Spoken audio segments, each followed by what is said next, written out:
Bienvenidos al podcast de Cirujana y Humana, donde te contamos cosas curiosas de medicina que no imaginabas. ¡Empezamos!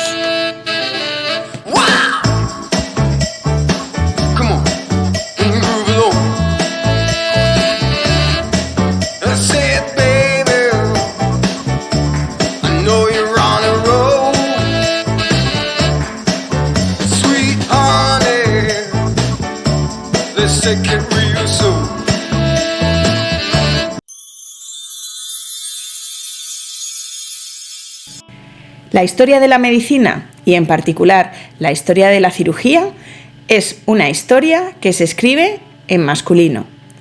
Cuando revisamos nuestros libros de medicina, no hay mujeres que tengamos como referencia, no hay series históricas de mujeres que hayan inventado algo, no hay mujeres que nos sirvan de referencia en el pasado, no hay grandes nombres de cirujanas puestos a determinadas partes anatómicas, no hay técnicas con nombre de mujeres. ¿Y qué ocurre? ¿Que no había mujeres en la cirugía? Para hablar de este tema tenemos hoy a la doctora Cecilia Méliga, residente de 5º año en nuestro hospital, que nos va a ayudar a desentrañar la historia de la medicina y en concreto la historia de la cirugía a través de las mujeres, que sorprendentemente sí que hay, y además muchas. Si quieres saber más, continúa con nosotros. Bienvenida, Cecilia. Gracias, Monty. ¿Cómo estás? Muy bien. ¿Tú eres mujer? Pues eso parece, sí. ¿Y eres cirujana? También.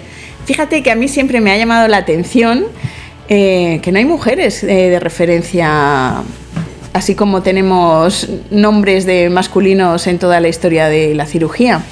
¿No te llama la atención? Sí, es verdad. Sobre todo considerando que somos cada vez más en trabajar en la cirugía, vamos. Eso es cierto, que en los últimos años hemos visto que tanto en la carrera de medicina como en concreto en las partes quirúrgicas, que siempre han sido tradicionalmente masculinas, cada vez somos más. Prueba de ello son nuestras universidades o nuestros servicios quirúrgicos. Pero, ¿a que no sabías que hay muchas mujeres famosas en nuestra historia que además desconocemos porque nadie ha escrito sobre ellas en ningún libro? Las grandes desconocidas, ¿no? Las grandes desconocidas. ¿Quieres que hagamos un pequeño repaso de algunas historias que te van a sorprender? Sí, hacémoslo. Pero antes de nada, Ceci, cuéntanos, doctora Méliga, cuéntanos, Ceci para los amigos, cuéntanos un poco sobre ti, preséntate. Pues mi nombre es Cecilia, como tú has dicho, en ese contexto soy cirujana, casi cirujana hecha y derecha. Uh-huh. Te queda nada, un mes, me queda escaso. Nada y menos. He tenido modelos de cirujanas aquí, gracias a Dios, y la verdad que la residencia se me ha hecho larga, pero también muy divertida, y entro con muchas ganas a la nueva etapa de ser adjunta y cirujana, la verdad. Y para cambiar un poquito la historia. Eso. Con ganas de cambiar esperemos. La historia, sí. ¿Verdad?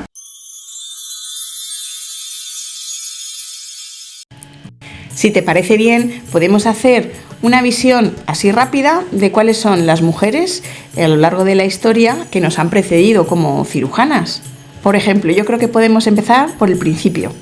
Vale, pues hablamos de lo que me gustaban mucho a mí cuando estudiaba en la escuela, que eran los griegos, me parecían muy guay. Y en los griegos pues había esa figura que es esa mujer cirujana que se llamaba Agamade o Agamede, por allí, un nombre así parecido, de la mitología griega, que ella realmente pues era sanadora o bruja, realmente no se sabía muy bien si era más bruja o más sanadora, pero bueno, la cita tanto Homero en la Ilíada y la referencian en una época pues antes de la guerra de Troya más o menos. Y además esa mujer me gusta porque conocía pues todos los efectos medicinales de las plantas, pues que a mí me encantan, y aparte que era muy, muy guapa, destacada por ser muy bella. Pero sí, ella es como la primero médico cirujano de que tenemos referencia pues en algún libro, ¿no?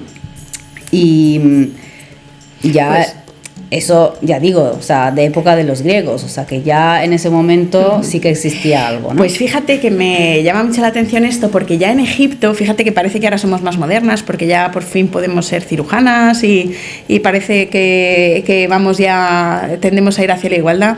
Pues te sorprendería saber que ya en Egipto, que ha sido una de las civilizaciones que más nos ha aportado información y más mujeres o una gran cantidad de mujeres se han dedicado a la medicina y en concreto a la cirugía.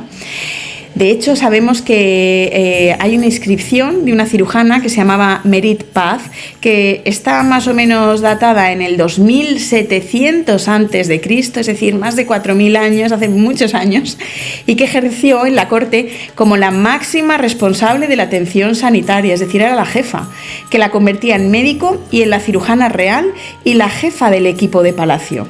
Y también sabemos que en Egipto, años antes, se había referenciado una escuela de medicina que era dirigida por mujeres y estaba ubicada en el templo de Neith, en Sais. Y eso estamos hablando, fíjate, desde el año 3000 a.C. Y a lo que habría que añadir también una escuela médica en Heliópolis sobre el año 1500 a.C. Así que fíjate de los años que estamos hablando y ya la medicina y la cirugía era ejercida por mujeres. Y parece que hemos olvidado toda esta parte de nuestra historia. Qué fuerte, ¿eh? Sí. Peset, de hecho, se asocia a la escuela médica del templo de Sais y ejerció en Egipto como supervisora de médicas y posiblemente también como médica cirujana del faraón. Pues mira, y si volvemos a Grecia, que es lo que te decía que a mí me gusta mucho, pues había otra mujer que se llama Agnócide, que ella más o menos vivía pues un poco antes, 350 más o menos años antes de Cristo. Era una mujer de la alta clase social, pero claro, siendo mujer claramente no podía estudiar medicina, ¿no?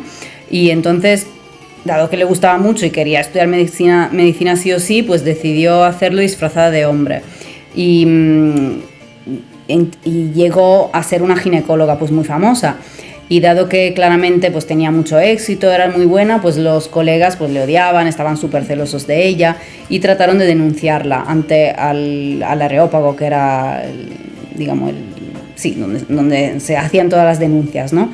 Y el Areópago pues la obligó a revelar su sexo. Y dado que pero había muchas mujeres que habían sido tratadas por ellas con éxito, pues logró esa mujer que la eximieran del castigo por ejercer la medicina siendo una mujer. Se libró de la pena de muerte. Fíjate y qué pena, se qué anuló castigo, la ley. Sí. Fíjate, pena de muerte por ejercer la medicina siendo mujer, qué triste. Y tras ella, o sea, tras ese éxito, consiguió que luego las mujeres pudieran estudiar medicina, o sea, imagínate. Estamos hablando de Grecia, o sea, hace 350 años, has dicho, antes de Cristo. Sí.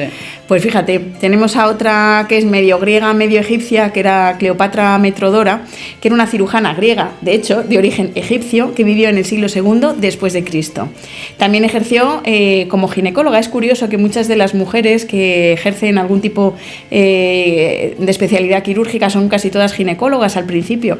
Yo creo que por la necesidad y por el sufrimiento y por la necesidad de ayudar, la empatía. Y esta mujer, que era Cleopatra Metrodora, determina de forma muy hábil por métodos naturales, ya se decía, el sexo del feto, es decir, sabía adivinar el sexo según dicen los escritos. Fue la autora, esto es muy importante, del texto médico más antiguo conocido que se haya escrito por una mujer. Hablamos del siglo II después de Cristo, sobre enfermedades y cuidados de las mujeres. Y este tratado médico aporta información de muchas áreas de la medicina, en especial de la ginecología, aunque curiosamente no de la obstetricia, y fue muy ampliamente referenciado por otros escritores de medicina, tanto ya en Grecia como en Roma, y también fue traducido y publicado y usado de referencia en la época medieval. En Roma, ¿sabes?, algunas mujeres alcanzaron también un gran prestigio como médicas y como cirujanas, y algunas escribieron tratados de medicina.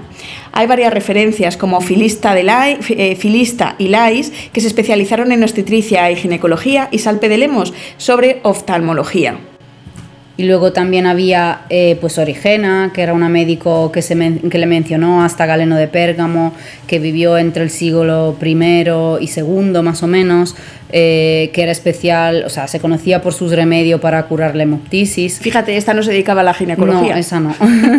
Aspasia, que era una mujer también romana que ejerció la ginecología y la obstetricia y que además aportó mucho a nivel de los problemas del aborto, intervenciones quirúrgicas sobre el útero y diversas afecciones del aparato genital femenino, y también pero trató problemas como varicocele e hidrocele en el varón, y también valoró la posición del feto, ocupándose del control de la natalidad mediante lo que supongo que en esa época pues no era algo muy frecuente, la prevención del embarazo y el aborto provocado.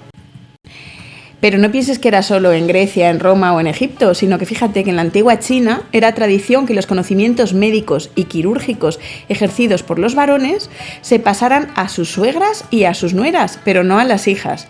Y entre las ginecólogas está la familia médica Woos, que no sé cómo se pronuncia, pero debe ser algo así, con varias integrantes femeninas en su entorno, y además eran famosas.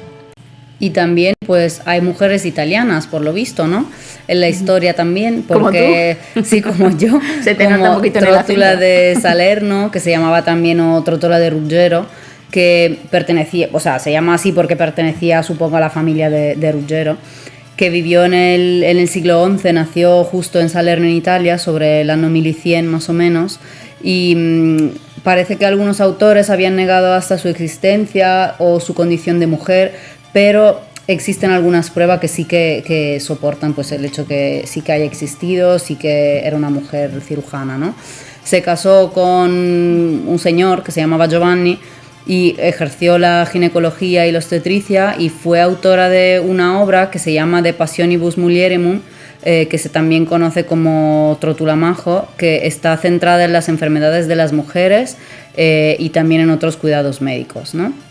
Y estaba vinculada a la prestigiosa Escuela Médica de Salerno.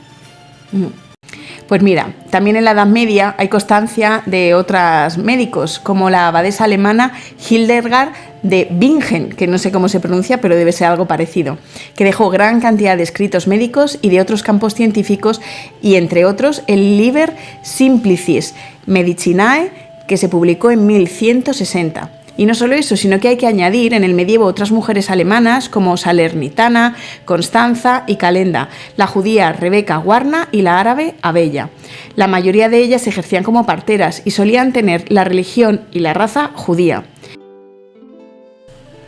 Y luego también sabemos que existía una mujer que se llama Mega Star, que ya el nombre es muy prometedor, Hersen, que nació en 1249, que se llamaba también Magistra Hersen Física, que era una cirujana francesa que acompañó a rey Luis IX Sí. de Francia en la Séptima Cruzada. Y es una de las ¿De qué dos año? mujeres, ¿De qué año estamos perdón, hablando? del 1249 más o menos. O sea, siglo XIII, Sí, hacía sí. muchísimo. Y es una de las dos mujeres que se reconocieron como médico real o cirujanas. Y además de atender al rey, pues la pusieron a cargo de todos los cuidados médicos de la reina Margarita Isabel de Portugal y de los otros integrantes del ejército. Es decir, era una mujer también que mandaba, era Sí. una mujer médico cirujana que mandaba, además. Sí. Y en la ciudad de Acre se reconocieron sus servicios con una pensión vitalicia. También otra mujer que trabajó para otro rey, pero en este caso el rey Luis XI de Francia, fue Guillermet de Luis, que alrededor del 1479, que fue una cirujana francesa, como digo, al servicio del rey Luis XI. Ella fue una de las dos mujeres que han servido como médicos reales en Francia y está documentada como cirujana al servicio del rey en el año 1479. Su empleo y posición social eran muy inusual para una mujer y más para aquella época. Si bien había muchas médicas en París en el siglo XIII, las nuevas leyes que surgieron en Inglaterra, en Francia y en España a partir de mediados del siglo XIV habían limitado y restringido la existencia de profesionales de la medicina, y ella de hecho fue la primera cirujana. Pero es verdad que hemos dicho que estas dos mujeres habían podido ejercer la medicina, de hecho, con rangos bastante importantes, sirviendo a reyes y demás, pero todavía hasta en el siglo XV, pues el rol de la mujer cirujana no estaba del todo definido ni del todo aceptado, porque fíjate que una médico que se llama Peretta Perrone fue juzgada por práctica ilegal en el siglo XV, por practicar la medicina. Y era la única médica contemporánea en ese momento en Francia, junto con otra que se llamaba Martinet, que sí que se le había dejado como tratar, pero solamente a los pobres, en Dijon. Pues mira, sin embargo, los reyes católicos en Castilla, aquí en nuestros antepasados, promulgaron una pragmática el 25 de octubre de 1491, en el siglo XV, mientras esto pasaba en Francia, que nos acabas de contar, por la que se permitía a las mujeres que pudiesen ejercer como cirujanas. Y además, en este mismo siglo, en el siglo XV, hay un libro publicado que se llama Cirugía Imperial, que fue escrito por un turco, que era Serefdin Sabunkoglu, en el siglo XV, que vivió en Amasya, que es una pequeña población de Anatolia Central, que se exhiben pinturas de mujeres cirujanas, que eran famosas y eran conocidas como tabibe, y que estaban autorizadas para ejercer en la región de Anatolia. Se ilustran en miniaturas como tabibes que actuaban en el tratamiento pues de fetos muertos con hidrocefalia, macrocefalia, y que fueron los primeros datos de mujer turcas actuando en el campo de la neurocirugía y fueron referenciadas en periodos más gloriosos del Imperio Otomano. Pues si te ha parecido curioso todo esto anterior que hemos contado, mucho más curioso es el caso de una española que se llamaba Elena de Céspedes, cuya fecha de nacimiento data sobre el 1546, es decir, el siglo XVI, en localidad de Alhama, de Granada. Tuvo muchas cosas peculiares. La primera de ellas es que era hija de una esclava mulata llamada Francisca Medina, que era fruto de una relación con su amo, Benito Medina, que era comerciante y molinero, y casado con Elena de Céspedes. Se le dio el nombre originalmente cuando nació de Francisca de Medina y la marcaron en la cara como esclava cuando nació. Y además se atribuyó la paternidad a un empleado del amo y, por supuesto, no al amo. A los 10 años, Elena fue enviada, que todavía no se llamaba Elena, que se llamaba Francisca de Medina. A los 10 años fue enviada a Vélez, Málaga, con su hermana Ana de Medina para hacer de sirvienta, que era lo que se estilaba en aquella época. Y cuando falleció la esposa del padre, adoptó el nombre de Elena de Céspedes, que era la original, la mujer la mujer del padre, que era la que realmente estaba casada. Tomó su nombre de Elena de Céspedes, se quitó el de Francisca de Medina. En aquella época era una niña con un aspecto hombruno, correspondiente a lo que en la época se llamaba como marimacho o machotón, que según lo describen los libros. A los 16 años la casaron con uno que se llamaba Cristóbal Lombardo, que era un albañil de Jaén que la dejó embarazada. Pero ella el hijo lo dio en adopción a un panadero de Sevilla llamado Marco Antonio y se desentendió del hijo, nunca más no quiso saber de él. Regresó a Alhama de Granada y entre los 16 y los 18 años aprendió calderería y el oficio de tejedora con el maestro Castillo, sirviendo en casa de Gaspar de Bedmar. A partir de los 18, Elena era un alma inquieta. Comienza a mostrar un carácter, inquieto, visitando y viviendo temporalmente en diferentes poblaciones que se llegan a contabilizar en más de una treintena, es decir, iba por ahí aprendiendo cosas y ejerciendo a veces el oficio de tejedora. En Granada, en 1564, se va a servir a la casa del tesorero de la Capilla Real, donde conoció a Juan de Sesa o Juan Latino, que era un mulato como ella y con gran prestigio social y profesional universitario, con el que al parecer aprendió latín en el colegio eclesiástico, es decir, Elena era súper lista. Aprendió, por otro lado, el oficio de sastre, que era reservado ya en aquella época solamente a los hombres, ya empezaba transgrediendo, y a Alonso Martínez Trompeta en el barrio de La Churra, oficio que posteriormente ejercería. Se trasladó en 1566, con 20 años, a Sanlúcar de Barrameda, trabajando en casa del mercader Hernando de Toledo, y mantuvo relaciones con su esposa, la esposa del mercader Hernando, que era Ana de Albánchez, que también las tenía con el corregidor de Sanlúcar, es decir, estaba aliada con varias personas. Se operó con el cirujano Tapia de cambio de sexo hacia sexo masculino. El corregidor no permitió compartir amante e hizo que Elena se trasladara en 1568, a los 23 años, a Jerez de la Frontera, donde ejerce de sastra o sastre, porque era solo permitido para hombres. Allí mantiene una vida poco ordenada y en una reyerta apuñala a un tal Heredia, que era un jefe de un clan de delincuentes, por lo que fue encarcelada. Una vez liberada y disfrazándose de hombre para evitar posibles venganzas, Elena va ahí disfrazada, se desplaza a Arcos de la Frontera, donde es otra vez encarcelada al descubrirse que era una mujer que iba disfrazada de hombre, de acuerdo con las leyes vigentes de la época, pero es liberada a instancias del licenciado Venegas, originario de Alhama de Granada, que si te acuerdas era la ciudad en la que había nacido Elena. La emplea como sirvienta en su casa del párroco Juan Núñez y aquí comienza una relación sentimental con la hermana del párroco, que era soltera, Francisca Núñez, y también con una mujer casada de forma simultánea, que era Catalina Núñez. En el año 1568 estalla la revuelta con los moriscos de las Alpujarras y se enrola como soldado, esta vez en masculino, en el ejército creado para combatir la rebelión. El ejército de don Luis Cristóbal Ponce de León, duque de Arcos, seguro que te suena, participando en diversas batallas. Sin embargo, es descubierta su situación de mujer por el capitán Diego de Ortega de Castro, que le pide que abandone el ejército, algo que ella no hace. Pasa a servir a la casa del duque de Arcos y una vez concluida la pacificación en 1571, durante unos años. A los 30 años viaja a Madrid, donde ejerce de sastre y donde contacta, y ahí empieza la historia quirúrgica, con el cirujano Juan Fragoso, que le enseña el oficio de cirugía y trabaja sin título en un hospital de la corte, ubicado en aquel momento en Madrid, para posteriormente hacerlo de forma ambulante en poblaciones de los alrededores de la capital, adquiriendo cierta fama y prestigio, lo que le ocasionó la envidia de otros profesionales, la gente siempre ha sido muy envidiosa, que la obligó a viajar a Cuenca y obtener la licenciatura de cirujano por parte del protomedicato, costando como cirujana, acreditación que obtuvo sin haber adquirido formación previa en latín, pero se tiene constancia de tener conocimientos de esta lengua culta. Como ya sabes, como habíamos contado, había estudiado latín hacía muchos años y ser conocedora de textos de cirugía. Debía de ser una mujer súper lista. Obtuvo los títulos de cirujano sangrador y de cirujano, ejerciendo con ellos entre los años 1580 a 1587. En estos años mantuvo una relación con la viuda Isabel Ortiz, que aunque se prometen en matrimonio, entre las dos no llegan a casarse.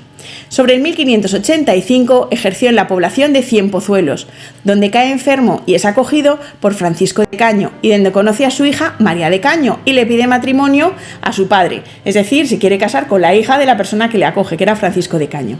Para realizar este enlace, el párroco solicita permiso a la Vicaría de Madrid para evitar lo que es frecuente en la época, que eran matrimonios bígamos, y en especial por la fisiología y la fisionomía de Eleno, que aunque se presentaba como hombre, pues tiene rasgos femeninos, de hecho iba disfrazada.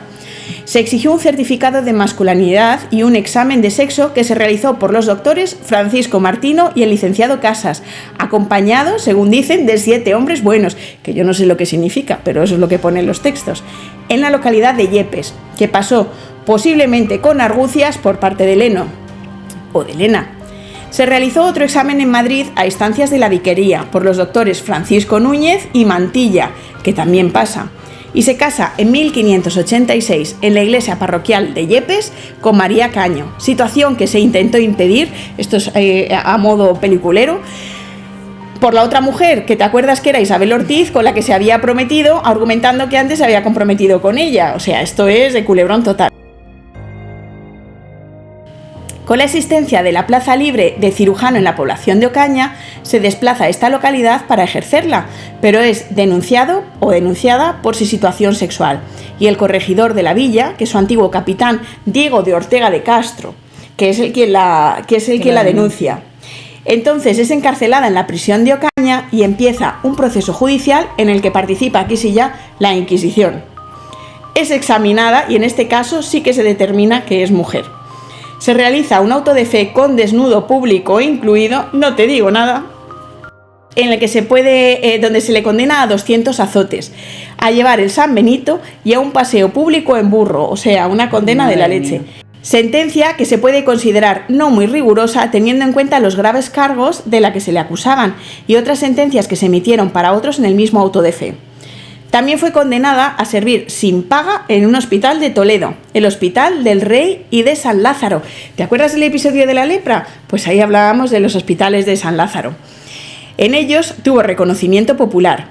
y ya se pierde su rastro en Villafranca del Puente del Arzobispo, donde fue llevada por la Inquisición para evitar los peregrinajes a los hospitales donde trabajaba, porque se había hecho famosa, era muy buena cirujana, o muy buen cirujano, según cómo se mire, como sanadora, debido a la fama que había adquirido. Posiblemente, posteriormente, emigrara a las Indias, en concreto a los territorios de los virreinatos de Nueva España o de Tierra Firme de Perú, y hay indicios de que lo hiciera con el nombre de Francisco del Corral. Otra vez se cambió de nombre. En la zona de Lima hay referencias de mulatos que ejercieron de cirujanos en aquella época, y alguno de ellos pudo ser Elena o Heleno de Céspedes. ¿Qué te parece esta historia? Qué fuerte, ¿eh? ¿A que no lo conocías? No, esa no. Me parece curioso que no hayan hecho una serie documental o algo sobre la vida de Helena de Céspedes o Heleno de Céspedes. Y como cosa curiosa, a este personaje, a Helena de Céspedes o a Heleno de Céspedes, se refiere el escritor Miguel de Cervantes, nuestro Miguel de Cervantes, en una de sus obras, como La bruja Cenotia. Algunos centran su muerte, sin datos muy fidedignos, hacia el 1588. Pero ¿cómo no podemos hablar entonces de mujeres famosas y cirujanas italianas como yo? Pero no reconocidas. Pero no reconocidas. Pues estaba esta mujer en 1759 en Toscana, se llamaba María Petrocini Ferretti.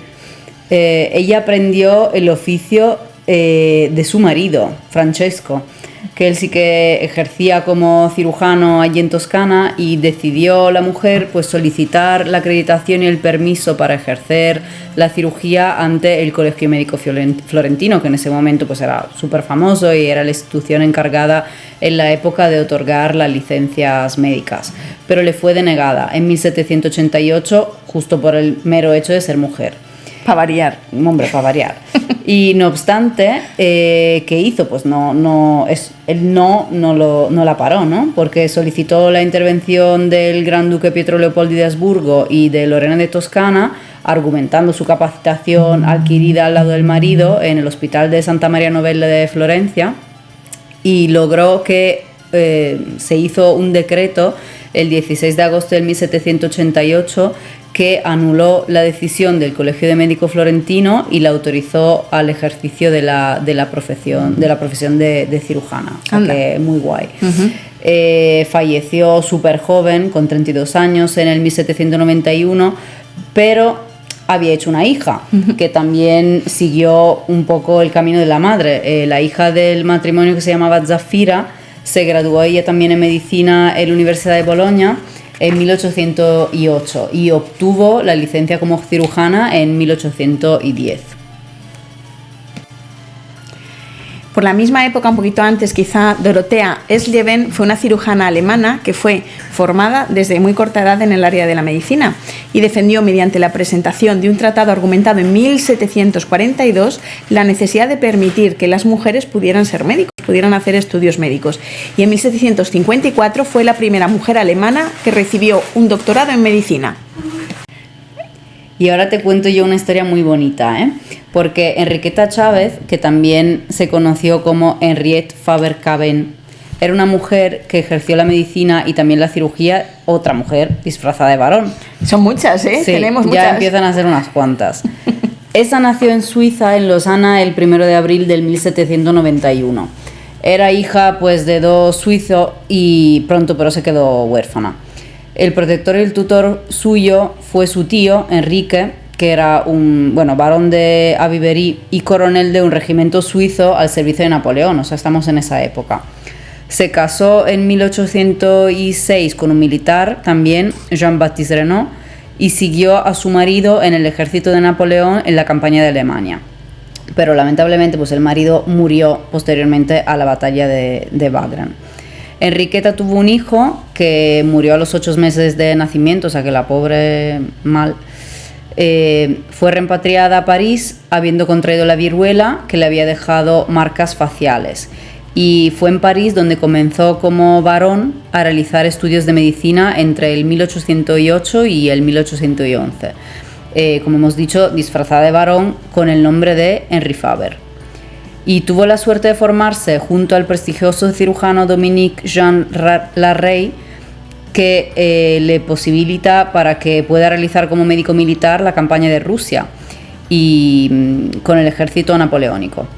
Le tuvieron como prisionera en España, en el ejército del duque de Wellington, y allí trabajó en el Hospital Convento San Francisco de Miranda de Ebro.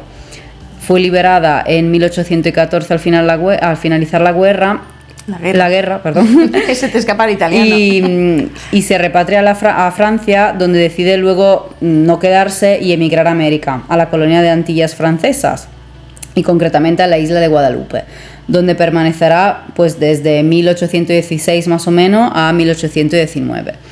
En el 19 se traslada a Santiago de Cuba y realiza el examen de protomedicado de cirujano en La Habana.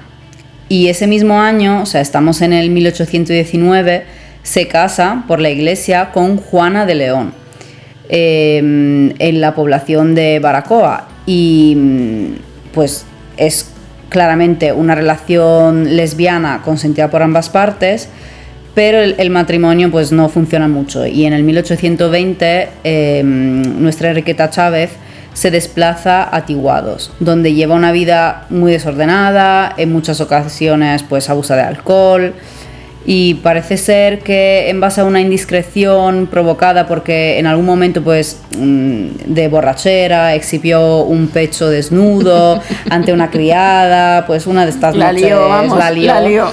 Se empezó a difundir su condición femenina, porque acordémonos que en ese momento ella iba vestida y se hacía llamar de hombre.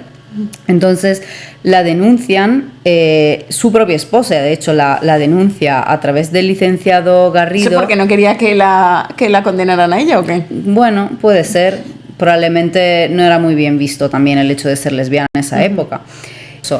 Y comienza el proceso judicial, y Enriqueta se le condena a la pobre a 10 años en la casa de corregeras de La Habana. Presentó recurso, la pena se reduce a 4 años, pero bueno, de todas formas 4 años, y le consienten pues de prestar servicios sin paga en el Hospital San Francisco de Paula de La Habana.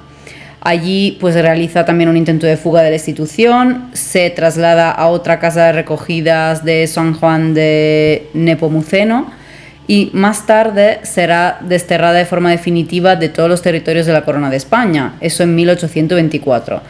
Fue deportada y termina llegando a Nueva Orleans, donde en 1924 se pierde su rastro, aunque se cree que ejerció de partera y de cuidadora de enfermos con la identidad de Sor Magdalena. Y parece que murió en Nueva Orleans pues en 1856 como religiosa, hija de la caridad. O sea, imagínate que vaya historia. Vida y que vaya historia rocambolesca. Pues si esta te parece buena, agárrate ahora que vienen curvas, porque tenemos a James Miranda Stuart Barry. James Stuart Barry, conocido, aunque nació como Margaret Ann Balky, que fue una mujer cirujano que alcanzó el máximo rango, el rango de inspector general de hospitales militares del Imperio Británico. Ahí es nada. Nació en el año 1789, bueno, no se sabe muy bien, 1789 y 1799, no se sabe muy bien, en el condado de Cork. Era hija de un tendedero que se llamaba Jeremías y de su madre Ana María, y sobrina del pintor irlandés James Barry, del que tomó su nombre, por eso ella se llama James Barry posteriormente. Tuvo como protectores a un general, Francisco Miranda, y a David Stuart Snike, el primero con el proyecto de traicionar a la corona española para crear una república en Venezuela, y en cuyo proyecto se incluía a esta niña, a Anne Margaret Ann. Fue madre, la niña, como después de una violación por parte de un tío suyo, de una niña que se llamó Juliana. Eso ya como dato adicional. Esta mujer, James Barry, posteriormente conocida como James Barry, estudió medicina por sus protectores, que enseguida vieron que era una tía espabilada, e inició los estudios a los 14 años en la Universidad de Edimburgo, con el fin de ejercer en Latinoamérica. Pero adivina adivinanza, ¿cómo lo tuvo que hacer? Pues disfrazada de hombre, con el nombre que se adoptó de James Barry. El proyecto venezolano, pues sabes que se frustró al ser descubierta la conspiración y encarcelado su promotor, que era el general Francisco Miranda, por lo que sus planes de futuro cambiaron completamente. Entonces se fue a estudiar a algunos hospitales como el St. Thomas y aprobó con éxito el examen para el Royal College of Surgeons de Inglaterra en 1813. Y tuvo suerte, adivina con quién se formó. ¿Tú te acuerdas? ¿Has visto el Cooper? ¿El ligamento de Cooper? Pues se formó con Ashley Cooper, el cirujano Ashley Cooper. Nuestro amigo. Nuestro amigo. Y se unió al ejército británico y fue comisionado como asistente adscrito a Chelsea y luego al Royal Military Hospital de Plymouth, donde fue ascendido o ascendida a ayudante de cirujano. Y luego pues tuvo muchos destinos en colonias británicas, pues Ciudad del Cabo, Isla Mauricio, Jamaica, Santa Elena, es decir, por todas partes. En Barlovento, Sotavento, en Malta, en Corfú, en Canadá. Bueno, recorrió mucho mundo. Y lo que también fue médico personal de Lord Charles Somerset, que era gobernador de la colonia del Cabo de Sudáfrica y con el que tuvo una relación sentimental que parece ser que provocó cierto escándalo social, pero que no fue a más. Su apariencia siempre fue especial porque, pese a que vestía de hombre y tenía el carácter rudo y tosco, medía muy poquito, que era como 1,50, porque era, no nos olvidemos, de una mujer. Y además decían que era extremadamente delgada. Como digo, tenía un carácter hosco, irascible, muy agresivo y muy excéntrico. Probablemente un cierto modo de defensa, yo creo, porque sabía su propia condición. Y por otro lado, se le reconocía de forma pública su gran inteligencia y su gran capacidad. Como cirujano del ejército británico, había servido, o cirujana del ejército británico, había servido en numerosos puestos en el Imperio Británico, pues ya digo, en todas estas islas, que había ido ascendiendo poco a poco en el escalafón del ejército, hasta que llegó al rango de inspector general de hospitales. Y aunque en alguna ocasión pues se dijo que tenía un carácter malo y fue penalizado por ello, y finalmente se retiró en 1859. Entre sus aportaciones estaban las de haber puesto en marcha medidas de salubridad, mejoras de alimentación, sobre todo en núcleos de población desfavorecidos, que era importante para la época. Y se reconoce como el primer cirujano de Inglaterra que realizó una cesárea con éxito, en el que sobrevivieron tanto la madre como el hijo. En la guerra de Crimea, que participó, ¿sabes a quién conoció? A Florence Nightingale, exacto, que estabas tú pensando en ella, pues justo. Entonces, ¿qué es? Pues bueno, los que sepáis un poco, pues tiene mucho que ver con la enfermería y con el origen de la enfermería. Y se llevaron fatal, se odiaron desde el primer momento en que se vieron y vamos, Florence pensaba que era una persona despótica y endurecida, pero vamos, pensaban mutuamente lo mismo uno del otro. Después de estar en Corfú y en Canadá, ya finalmente se retiró en Inglaterra y murió de disentería en Londres a los 71 años, el 25 de julio de 1865. ¿Y sabes qué pasó? Que entonces se descubrió el pastel. Descubrieron que era una mujer, por una de las enfermeras, que era Sofía Bishop. ¿Te suena el apellido? Pues sí, Bishop, y probablemente relacionada con Bishop. Cuando estaban preparando el cuerpo para el entierro, desnudaron el cadáver y vieron que Barry pues no era un hombre, sino que era una mujer. Pese a que él o ella había dejado instrucciones muy claras para que nadie le desvistiera, porque ella quería encubrir su condición de mujer y llevársela a la tumba, hasta lo último. Entonces también se descubrieron vestigios de su probable embarazo a edad muy temprana, no sé muy bien a qué se referían, pero vamos, se describe así, y que intentó ocultar su situación durante un tiempo, a que finalmente fue descubierta. Y fue enterrada pues en Londres, en el cementerio de Kensal Green de Londres. ¿Y son estas las únicas mujeres? Pues no, ha habido muchas más. María Josefina Matilde Durocher, que fue ginecóloga y obstetra en 1809, que esta sí que se vestía como hombre, pero porque decía que era más cómodo, pero dijo que era mujer. Falleció en 1893. Luego había Mary Edwards Walker, que nació en 1832 en Nueva York, en Estados Unidos, y fue una cirujana que se formó justo en la Universidad de Nueva York y falleció luego en 1919. Ana Galvis Oz, que nació en Bogotá en 1934, se graduó en Berna, se tuvo que ir de su país a Suiza y ejerció en Colombia como ginecóloga. Matilde Petra Montoyo Lafragua, que nació en 1857. Ella también fue acreditada como médico de cirugía y obstetricia y fundó la Asociación de Médicas Mexicanas en 1880 y algo. Otras mujeres como Emma K. Willits, que fue médica y cirujana pionera, desempeñando un papel muy importante en la cirugía en su país. Fue jefa del departamento de cirugía en el Children's Hospital de San Francisco entre 1921 y 1934. Eloísa Díaz Inzunza también se graduó en la Universidad de Chile en 1887. Ella formó parte de la plantilla de este hospital. La verdad que ella no tuvo una suerte tan bonita porque murió pobre y olvidada en un hospital de Santiago de Chile en 1950 con 84 años, pero ella también fue ginecóloga en su momento. De hecho, Eloísa fue la primera médica cirujana en Chile y la segunda fue Ernestina Pérez Barahona, que nació en 1865, que también fue activista chilena y, ya digo, la segunda mujer cirujana en Chile.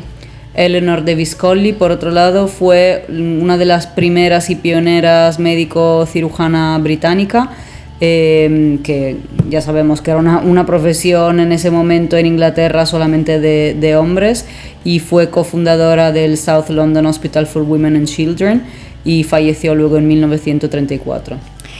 Maud Mary Chadbourne nació en 1864 y fue una de las primeras mujeres también en Reino Unido en seguir la carrera como cirujana.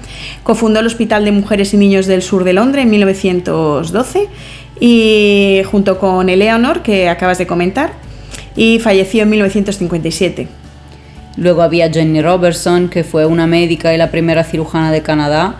Era una cuarta hija, pero se convirtió en cirujana, se graduó en 1909 y ningún hospital de Toronto le aceptaban para realizar la residencia, por lo que se tuvo que ir a la Facultad de Medicina de Mujeres de Filadelfia y fue capaz de regresar luego a Canadá y fue la primera mujer de Canadá a ejercer titulada en cirugía. Vera Ignatieva Hedroic fue una princesa ruso-lituana nacida en 1870 que fue doctora en medicina, catedrática, esto sí que es raro, y la primera mujer cirujano de toda Rusia. Trabajó como cirujana en la guerra ruso-japonesa y escribió diferentes aportaciones en cirugía de guerra, con técnicas laparotómicas, en oncología, en endocrino e incluso en cirugía pediátrica. Luego tenemos a Laura Esther Rodríguez Dulanto, que se considera la primera médico cirujana de Perú. Ella nació en 1872 y en el 1990 recibió el título de médico cirujana. Se formó al lado de médicos hombres, doctores muy famosos de Perú y se especializó al final en ginecología y pediatría. Y fundó la primera escuela de enfermería de Perú, donde ejerció también como docente y murió en 1919. Suzanne Blanche Gros Noël o Madame Noël fue una francesa que fue una de las primeras cirujanas plásticas en ejercer y fue una feminista muy activa. Concepción Palacio Herrera, ella nació en Nicaragua en 1893, ejerció la cirugía en Estados Unidos y visitó Europa posguerra, también ejerciendo como médico atendiendo a supervivientes de los campos de concentración y falleció en 1981. Honoria Somerville Kerr nació en 1883 y fue una cirujana británica durante la Primera Guerra Mundial y hizo de oficial médico asistente en la unidad de Girton y en Newham del Hospital de Mujeres de Escocia para el servicio exterior. La doctora Kerr recibió medallas de la Croix de Guerre y la Médaille d'Honneur de la Orden de Sant Sava por sus servicios durante la Gran Guerra y falleció en 1969. Mary Stultz Sherman fue una cirujana ortopédica y una investigadora de cáncer que trabajó en Luisiana, en Nueva Orleans, y nació en 1913 y la pobrecilla murió luego asesinada en 1964. Alma de Amoranti fue la primera mujer cirujana plástica de Estados Unidos que nació en 1907 y decidió cursar estudios en Nueva York. Se graduó en el Women's Medical College de Pensilvania en 1931. Desarrolló actividades de cirugía reparadora a soldados de la Segunda Guerra Mundial, viajó a Filipinas, a Taiwán, a Rusia y a los Balcanes para tratar a niños heridos y con malformaciones y juntó tanto la cirugía plástica como la escultura. Mira Del Logan fue la primera mujer a realizar una cirugía a corazón abierto. Nina Braunwald, en 1928 a 1992 fueron los años que vivieron, fue pionera en la cirugía cardíaca. Y Lucille Teasdale Corty, de 1929 al 1996, cuando falleció, fue otra cirujana canadiense que trabajó en Uganda y contribuyó al desarrollo de servicios médicos de Uganda. Dorothy Lavinia Brown fue una cirujana, legisladora y profesora afroamericana que fue la primera cirujana de ascendencia afroamericana del sureste de Estados Unidos. Nació en 1919 en Filadelfia, Pensilvania, en Estados Unidos. Margaret Allen, que nació en 1948, fue una cirujana cardiotorácica y fue la primera mujer que realizó un trasplante de corazón. En España, en la era moderna, la primera mujer cirujana fue María Guadalupe Pérez Lafuente Leiro, que aunque nació en Portugal e hizo los primeros años de medicina en Oporto, después se trasladó a la Universidad de Santiago de Compostela en el año 1963. Obtuvo la licenciatura en Medicina y Cirugía en el año 1966 en esta universidad, en Santiago de Compostela. Y aunque se especializó en pediatría en la Clínica Universitaria de la Universidad de Santiago de Compostela y en cirugía pediátrica en el Hospital Central de la Cruz Roja de Madrid, se convirtió de esta forma en la primera mujer cirujana de Galicia y de España. La recordamos porque realizó la primera extracción laparoscópica de vesícula biliar en un niño. En el Hospital Juan Canalejo de A Coruña, puso en marcha una unidad de oncología pediátrica para tumores sólidos e instauró la colocación de catéteres subcutáneos para tratamientos quimioterápicos. Además, fue pionera en la resolución de varios casos significativos, como la organización e intervención para la separación de las famosas hermanas siamesas, que por primera y única vez se realizó con éxito en la ciudad de A Coruña.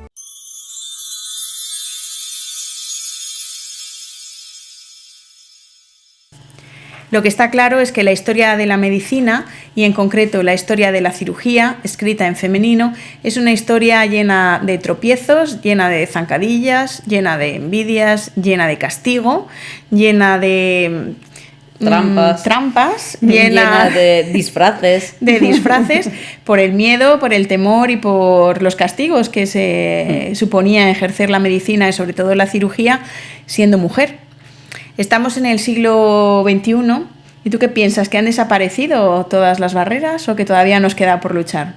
Nos queda seguramente algo, pero por lo menos no tenemos que disfrazarnos de hombre y ya podemos ir vestidas de mujeres y graduarnos, por lo menos aquí en Europa. Y en este sentido no tenemos esos problemas y gracias a estas mujeres hemos podido llegar seguramente a estar donde estamos ahora.